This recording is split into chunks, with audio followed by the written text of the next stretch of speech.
Tuhan pasti yang terbaik, walau kadang tak mudah dimengerti. Dalam nama Bapa dan Putra dan Roh Kudus. Amin. Shalom Aleihim. Berjumpa lagi dengan saya pada perenungan hari ini, tanggal 3 Mei 2021. Injil adalah jantung kehidupan.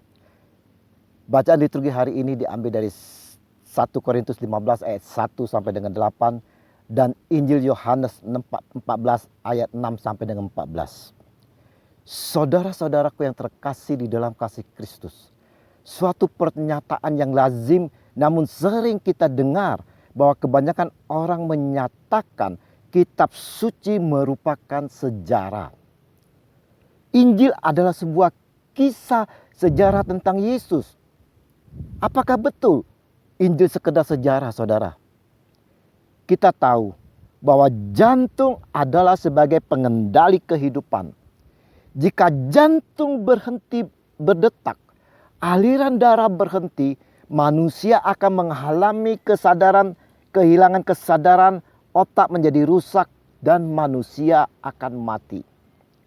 Demikianlah Injil, saudara-saudara, bagaikan jantung yang memberikan energi bagi seluruh kehidupan orang yang percaya. Injil menuntun kita untuk hidup dalam hikmat Allah, membimbing kita untuk melakukan kebaikan.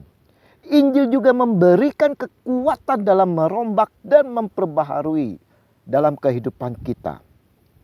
Dan oleh Injil pula kita diselamatkan. Seperti Paulus berkata, oleh Injil itu kamu diselamatkan, asal kamu teguh berpegang padanya seperti yang telah kuberitakan kepadamu. Kecuali kalau kamu telah sia-sia saja menjadi percaya. 1 Korintus 15 ayat 2. Saudara-saudaraku yang terkasih di dalam kasih Kristus, terang Injil Kristus yang telah memancarkan sinarnya di seluruh dunia tidak dapat dibendung oleh kuasa apapun, saudara. Bagaimana kita lihat oleh terang Injil itu telah banyak menyelamatkan manusia. Pertanyaannya, saudara, apakah Injil itu sampai saat ini tetap mengalir di dalam kehidupan kita?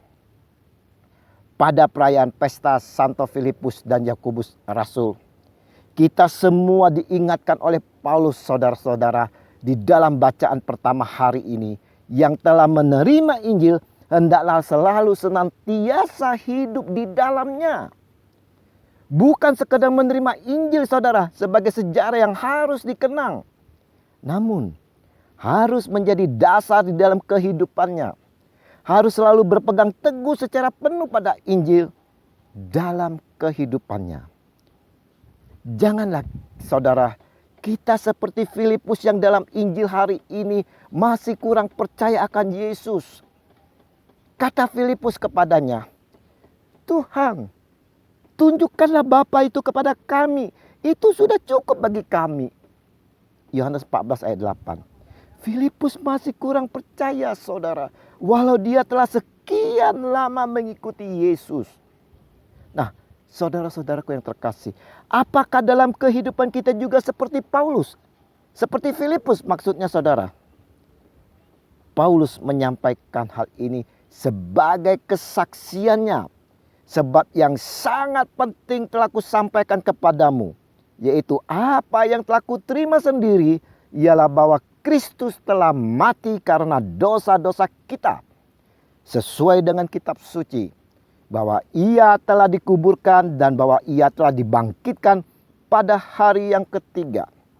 Sesuai dengan kitab suci, bahwa ia telah menampakkan diri kepada Kefas dan kemudian kepada ke-12 muridnya. 1 Korintus 15 ayat 3 sampai dengan 5. Perenungan hari ini, saudara-saudara, mau mengingatkan kepada kita semua sebagai orang yang percaya.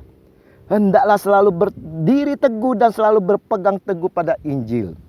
Karena, saudara, barang siapa yang menerima Injil dan hidup di dalam Injil, akan tetap berdiri teguh. Godaan bisa datang saja kepada siapa saja saudara dan kapan saja. Namun Injil sebagai kekuatan yang akan mengalahkan segala godaan dan menghidupkan pengharapan bagi kita semua. Mari saudara-saudaraku yang terkasih, kita mau menyadari dengan sepenuhnya bahwa Injil adalah jantung dari kehidupan kita.